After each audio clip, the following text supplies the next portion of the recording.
Kemudian indikator 4 ini terkait pembangunan aplikasi, ya proses perencanaan aplikasi. Jadi nanti yang di dalam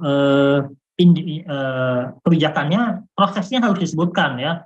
Ini silakan dibaca, mungkin kita bisa cepat.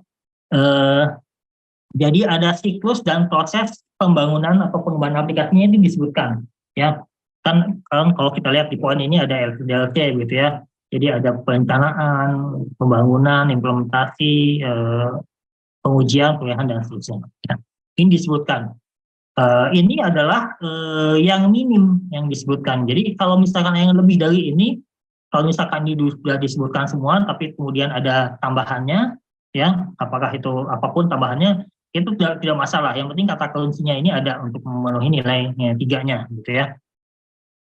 Kemudian juga ini sedikit pesan juga dari teman-teman Komanpan bahwa diutamakan menggunakan sumber terbuka, gitu ya, supaya kita lebih mudah kalau melakukan integrasi, gitu ya.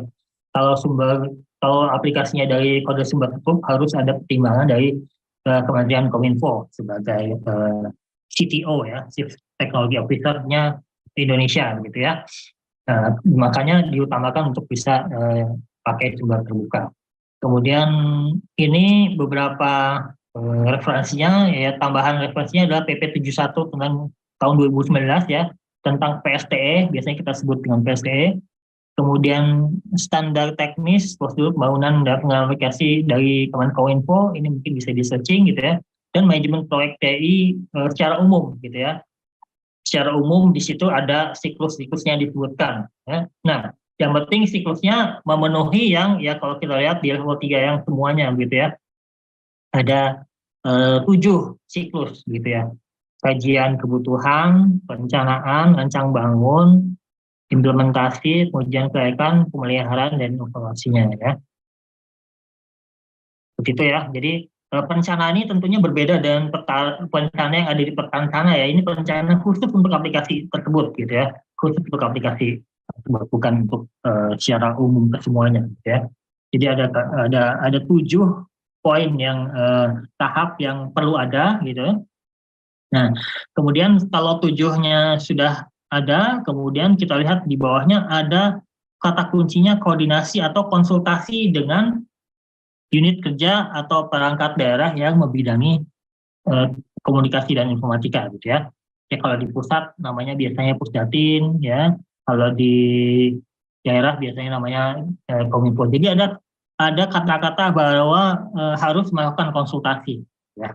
Jadi kalau ada konsultasi dan sudah lengkap, ada dua-duanya ini, maka dia masuk ke level 3. Kalau sebagian masih masuk di level 2, ya. Kemudian jadi misalkan poin 3 ini dipenuhi, gitu ya, 7, tapi poin konsultasinya tidak ketemu nih, kata kunci konsultasinya tidak ketemu dengan di batang tubuh kebijakannya, maka itu masuk ke level 2, gitu ya, dan seterusnya. Jadi harus ada semuanya, ya. Nah, untuk masuk ke level 4, maka di situ ada kata kunci yaitu pengendalian, keterpaduan dan pengendalian. Jadi Dinas Kominfo untuk yang di daerah atau Pusdatin, ya, atau ya apapun namanya, ya, yang untuk yang terkait PIK, gitu ya, di pusat maupun daerah, itu dia ada diberikan kewenangan untuk melakukan pengendalian, ya. Bentuknya bisa melakukan review, kemudian bisa menolak atau memperbaiki kata misalkan, dan seterusnya. Nah, ini tentunya akan di data dukungnya tentunya ada notulensi. Jadi kalau kita melakukan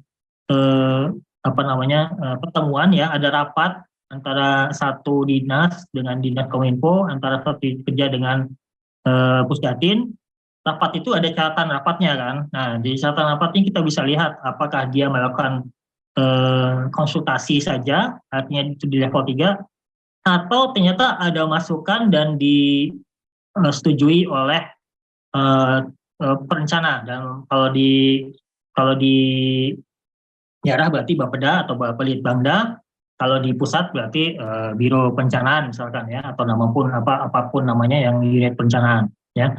Kalau ada itu kita lihat, di catatan okulensinya, determinasi rapatnya, maka itu masuk ke level 4 gitu ya. Kalau sudah ditindaklanjuti, masuk ke level 5. Ya.